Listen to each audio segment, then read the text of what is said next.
You guys see this badge right here? It's got my name on it. Look at it. It's made of metal too. I don't know if it yeah, it's made of metal. All right, let's start the video. Yes, I'm back from Cincinnati. This is the first Magic event that I was able to travel for, and it was the first RC that I was able to qualify for. So I thought it'd be fun to recap it and talk about my experience. So no, I didn't get any like vlog content like I wanted to, so this is just going to be another rambling video that's a little bit of a recap of how my weekend went. Now, of course, in order to play highly competitive Magic, I do think you need to bring a highly competitive deck. So before I talk about my recap for the weekend, let's take a little look at the deck I decided to bring this week. Take it away, me. Thanks, me. So the deck I decided to bring to the RC weekend is It Spelementals? In this deck, we're trying to break the card Sunderflock, a very powerful elemental with a very powerful effect. The restrictions to this card are pretty simple. We have to be playing some kind of high-costed elemental, and we have to be in blue. The high-cost elementals we're looking at in Spelementals are the 7-cost Eddy Mercrab, with a very powerful ETB and can be flashed in, and the Hearth Elemental, which is Hearth Elemental. Both Eddy Mercrab and Hearth Elemental have something in common. They will cost very cheap if you have at least 5 instants and sorceries in your graveyard. This means for the rest of the deck, we need to find very cheap instants and sorceries to play. This means playing cards like Sleight of Hand and Opt, which put 1 spell in the yard for 1 mana and replace themselves. For the 2-cost slot, we also get to look at a new addition, Prismari Charm, which can potentially let us put 3 spells in the yard off that Surveil 2 trigger, and we can look at Traumatic Critique, which at least puts 2 spells for that 2 mana there. The goal of the deck is simple. Put a bunch of spells in the graveyard, play the cost-reduced elementals, and then play the cost-reduced Sunderflock. Then win. Now, it wouldn't be Magic the Gathering without interaction, so we still have to anticipate our opponent's plays. This means running cards like Burst Lightning and Impractical Joke to deal with early board pressure, and Spell Snare to stop our opponent from playing 2-cost cards, which are plethora in the meta. And that's most of the deck. The rest of it can be filled with a bunch of flex slots, but for the most part, it's pretty simple. The best part about this deck is you don't have to run very many lands at all. You'll see from this list here, I'm only running 19 total lands. This means making room for the rest of your spells and being able to have pretty good mulligans. This is due to the fact that you can usually keep a 1-land hand as long as you have 2 cantrips in hand. And that's how you build Is It Spelementals. Awesome. I hope that was really good.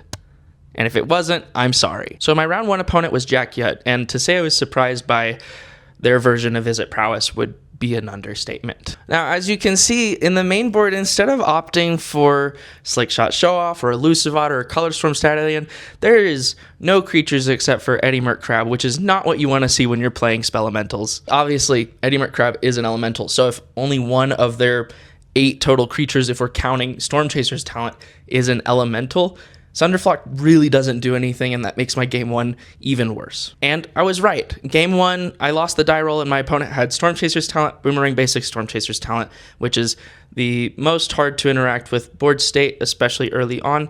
It made me take quite a bit of damage early, and he was able to crab out my board and swing in for lethal with a kicked Burst Lightning to face when I tapped out. Game 2, I probably should have won, unfortunately. Of course, I was going first, so I had a bit of an advantage in the meta where going first is kind of everything right now. But on top of that, I had a really good start, and even though we had kind of a parity back and forth, I was in a really good position. I got to my turn, and my opponent only had 2 mana open. My opponent was at 5 life, and I was at 11.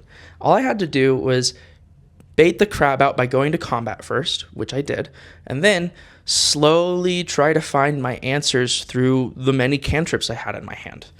Instead, I fumbled the bag. To say I fumbled the bag is kind of an understatement. I miscalculated my lethal pretty heavily. I saw that I had a Prismari Charm and 2 Burst Lightnings in hand, and so I ripped the Burst Lightnings out, saw that I only had blue sources left and could not cast the Prismari Charm, so I started spending the rest of my turn using cantrips to fish for this last red source land, and it just didn't pop up, and I wasn't able to Prismari Charm the face for lethal. It was unfortunate, but I misplayed.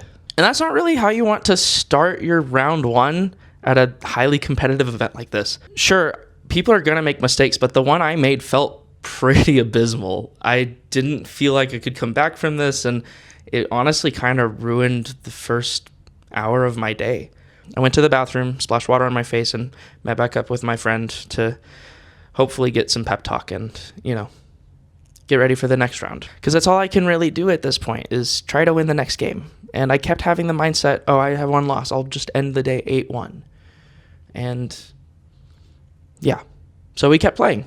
Going on to my round 2 opponent, I saw another interesting version of prowess that actually I thought I really liked a lot. His version of Visit Prowess utilized Valley Flood Caller, which not only can buff up your other otters, but in response to a crab, you can then untap your creatures before combat so that they can still swing in, which I thought was really cool. However, my opponent didn't see a Valley Flood Caller game 1 or 2. I don't know if it was a mulligan issue or if the deck was just a little bit slower than the rest of the prowess builds, but I was able to stomp him pretty easily out of both games, and I won 2-0.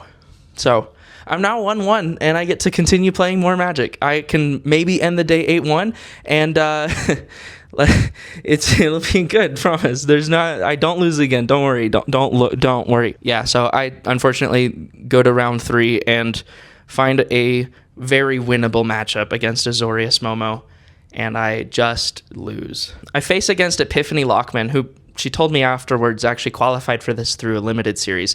So she was just trying to bring the best possible Momo deck since that's the one she was comfortable with, and saw that the Azorius Momo did really well at the Spotlight the previous weekend. So she decided to copy the list 1-for-1 and bring that. And obviously, very competent list, and this was a very competent player, so I have no complaints there. My main complaint is I didn't see Sunderflock game 1. I cast 6 or 7 cantrips in the first game, and in the first 30 cards of my library, there was not a single one of the 4 Sunderflocks that if I had found one of them a single time in those first 7 turns, I would have won the game on the spot, and I probably would have been 2-1 after this, but unfortunately that's not how it worked. So I lose the first game, and post sideboard, this is a really tough matchup because they have Rest in Peace in the sideboard. Obviously, she's going to board those in, so I have to board in my unfortunate sideboard card, Giga Storm Titan. Yeah, I didn't talk about my sideboard too much in the deck review, so I'll bring it up right now. Giga Storm Titan, I brought in as a 2-of to help compensate for the influx of all of the white decks with 4 color control and Azorius Flash and Azorius Prison and Azorius Momo and Celestia Landfall. All of these decks are going to have Rest in Peace in their sideboard, and I need to have a backup plan because I don't really have a great response to a Rest in Peace that's resolved on the battlefield. Sure, I have cards like Spell Snare and Annul that can help deal with it before it gets there, but once it's on the battlefield, I can't do anything about it. So we go into game 2, and I do actually end up finding a couple Sunderflocks, but a semi-early Rest in Peace shuts down a few of my key cards, with Hearth Elemental and Eddie Merc Crab basically being unplayable for the rest of the game, and I get shut out by a well-timed Disdainful Stroke against my 7-cost Eddie Merc Crab. I don't get to play the game. My opponent casts Practice Offense from Flashback, and from there it's GG. So I'm starting off my first regional championship at 1-2. It's not quite where I wanted to be at all, and I honestly thought I would do a lot better, but that one I didn't feel too bad about because I did lose the first game to Variance. So again, I'm kind of feeling down about that first round, the round where I had stakes and I could have changed how I played, and I just didn't. And so I splash water on my face again, and I get another pep talk and go into round 4. My round 4 was kind of unfortunate. I was playing against Brady Duke and his version of Jeskai Midrange, and I love this deck so much. I love the idea of casting this 5-cost card to cheat out this other 5-cost card from your graveyard just because the front side costs 2. That's super cool, and I think the toolbox in this deck is phenomenal. However, I don't think that this deck has a great matchup into me. Fortunately for my opponent, on game 1, they actually had a very early Kutzel flanker, which on ETB gets rid of my graveyard, so I have to then, in response, be able to cast my Elemental, or I'm not able to play the game for a little bit longer. I wasn't able to cast Elemental, but I was able to Winter Night Stories on the next turn. I was able to catch back up with some more Elementals, and with a little bit of tells from my opponent, I was able to tell that they didn't have No More Lies at all in their hand, and they didn't draw another one, so I was able to double flash out a crab and swing out for lethal and go to game 2. And then game 2 was not magic. I guess in another way you could say it is magic. We didn't play a game. My opponent found 2 lands across 6 turns and conceded after looking at a card, and I didn't even have definitive lethal on the board, but they were so far behind at this point it didn't matter. And honestly, that has to be incredibly frustrating, especially for a deck that runs 25 lands in their deck, playing against a deck that's running 19 lands and is hitting all of their land drops and is able to play all of their cards. I could see the frustration, and I felt bad. So I wished him luck on the rest of the games, and I hope that he was able to actually play some more Magic. I get paired into round 5. I'm starting 2-2, so honestly, I still feel great. I have some more rounds of Magic to play, and as long as I don't get more than 3 losses, I'm able to make day 2. I just have to have 6 wins, and we're going good. So I'm still viable for that. My goal for this tournament was just to make day 2 at least, so I was ready, I was set, and on round 5, I see that my pairing is into Bant Rhythm. And I smile. You see, this deck is really easy for me to win. All I have to do is have marginal setup and have at least 1 cost-reduced elemental and 1 Sunderflock, and I basically win the game on the spot. And just as I predicted, my opponent did not find their one of Soul Guide Lantern early, and they were stuck on 2 lands for a bit, so I was able to bounce some lands back off of Earthbend with the Sunderflock, and I was able to swing in for lethal. Game 2, I don't remember very well, I'm going to be honest. I realized that they also had a really cool sideboard option with Oko. Since Oko can permanently give creatures all creature types with its +2 ability, that means sometimes things don't get bounced and they get to continue playing the game, which I thought that was really cool tech. I unfortunately still don't think it's that good of a matchup. Even with the Rest in Peace board in, I was able to counter the Rest in Pieces pretty early and secure a victory without too much trouble. Awesome, I'm 3-2, I'm up. I'm up a game. We're doing great, and I go into round 6, and I see that my pairing is into a bad matchup. I cringe a little bit, but I respect the choice, obviously. This is the deck that I saw from the Japanese tournaments that if I didn't bring Spellmentals, this is the deck I was going to bring. These 4-color control lists that uses iPad. But let's talk about that game a little bit. On game 1, I was able to establish a board presence pretty early and keep some tempo. But even with my tempo, my opponent had 2 tablets out, so they were able to cast 3 Jeskai Revelation, and that's not even how they won the game. I was able to deal with their board, and in fact, made a pretty cool play that I thought was really interesting. I was able to, when they had barely any mana left, Prismari Charm to ping each of the monks that he made off of the Jeskai Revelation on my end step.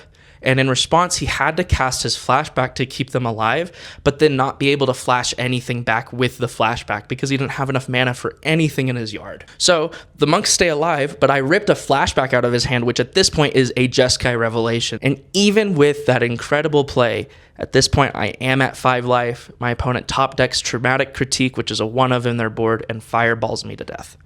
We have to go to game 2. Now, I'm not sure if my opponent's sideboard is necessarily fully correct here. I liked some of the choices. Like, I did have to ask him what Ancient Vendetta did, which I guess is just 4-cost sorcery speed, kind of surgical extraction.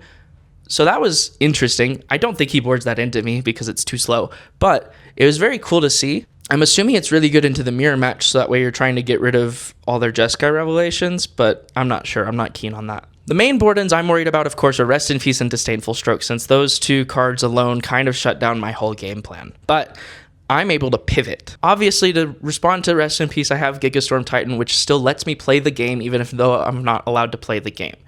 I also have Hydroman as a board in, which responds well if my opponent doesn't keep any Lightning Helixes or Firebending Lessons to deal with this smaller creature. As long as my Hydroman's allowed to resolve without permission spells being cast, I have pretty good early tempo. And lastly, Raw Crackling Wit is just an incredible 2-for-1. If my opponent does not have a Disdainful Stroke and has already wasted it on something else, the odds of me getting this spell off are really high at this point.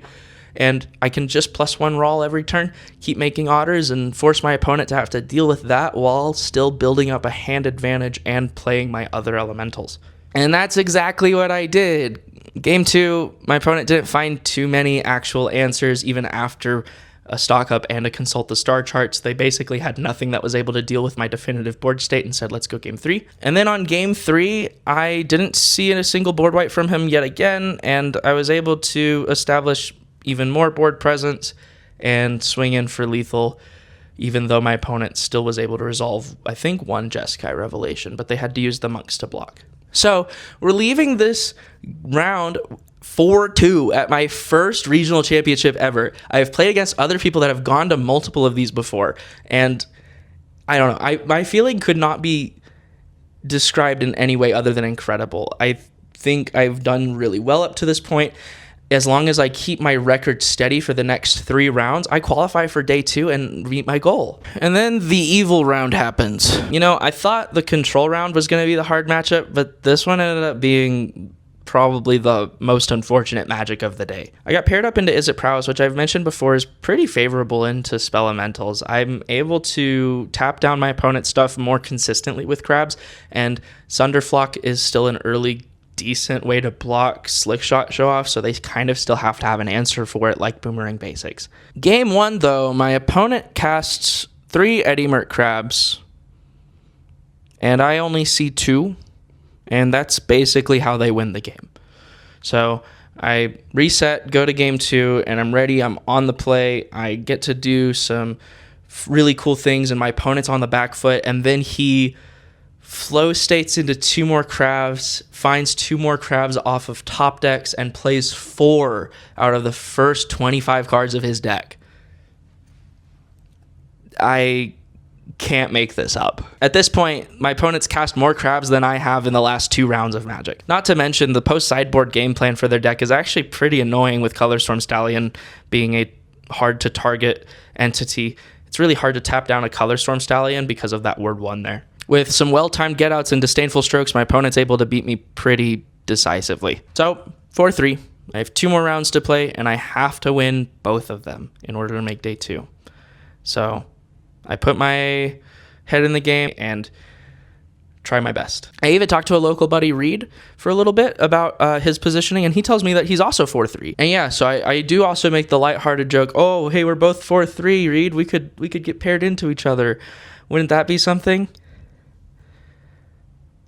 Wouldn't that be something? Yes, so as I just alluded to, I get paired into Reed, and it is a favored matchup for me, so I feel a little bad even mentioning the fact that we could have gotten paired into each other. Reed's on Bant Rhythm, and he ends up winning the die roll, and actually finds a really early Soul Guide Lantern that shuts off a really important turn, which could have turned the game around for me. I wasn't able to get a Eddie Mert crab off, and I definitely wasn't able to get a Sunderflock off with 3 lands on the battlefield and my opponent having a Ouroboros lethal on the next turn.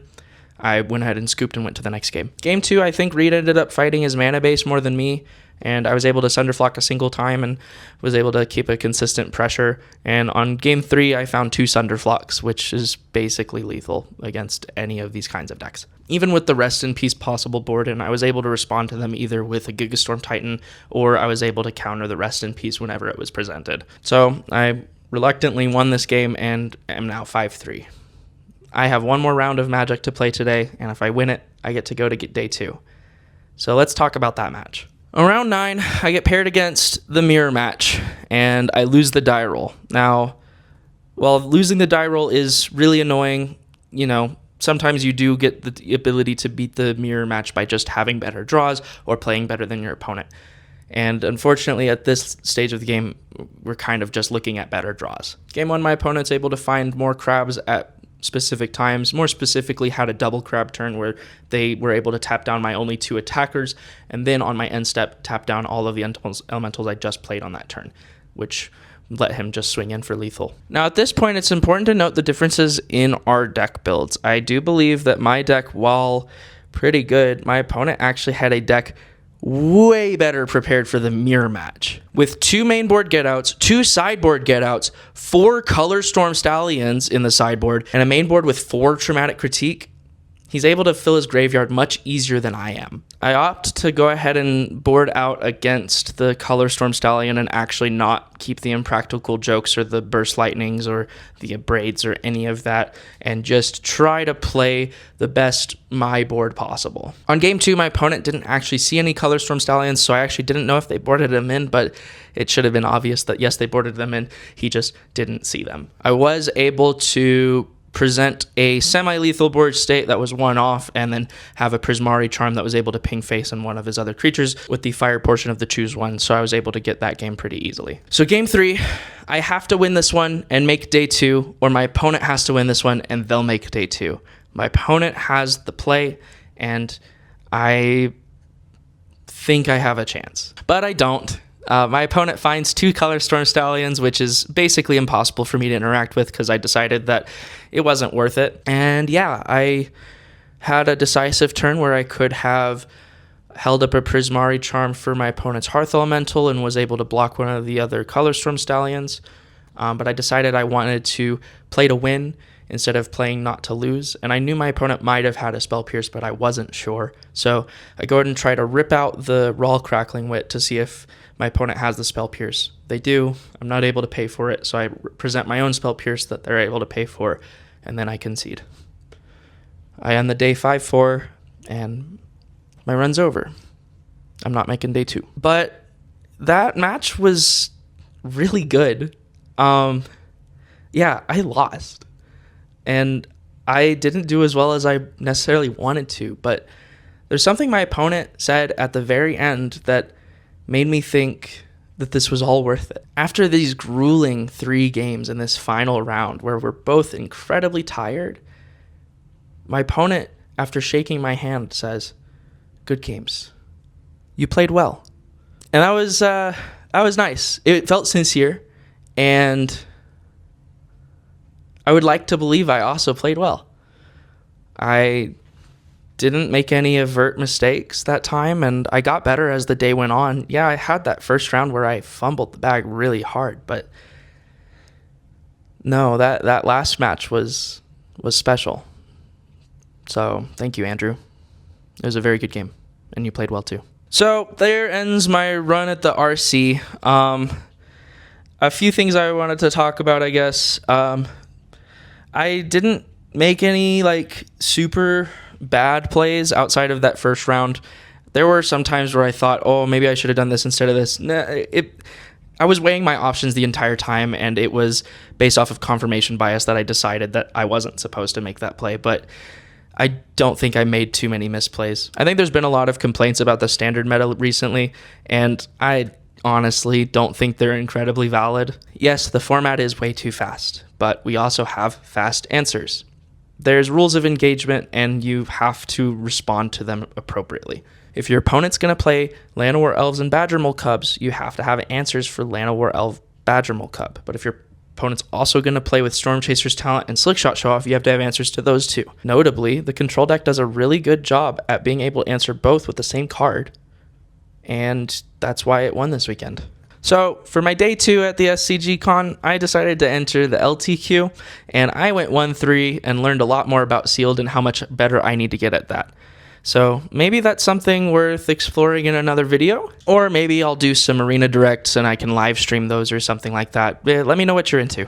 But that is everything I had to talk about the regional championship. It was a heck of a weekend, and I had a blast hanging out with my friend there and trying some new foods and just seeing some new people, playing some games. Being tired with other folks is just something else. But that's all I've got for this. Be sure to like and subscribe if you want to see some more content. I know everybody says that, but they say it because it works. So could you do that? Could you do that? That's all from me from this video. Be sure to check out my next video where I try to learn the modern format for the first time. I have RCQs coming up and I don't know what I'm doing. Somebody help me. But thank you so much for watching, and peace.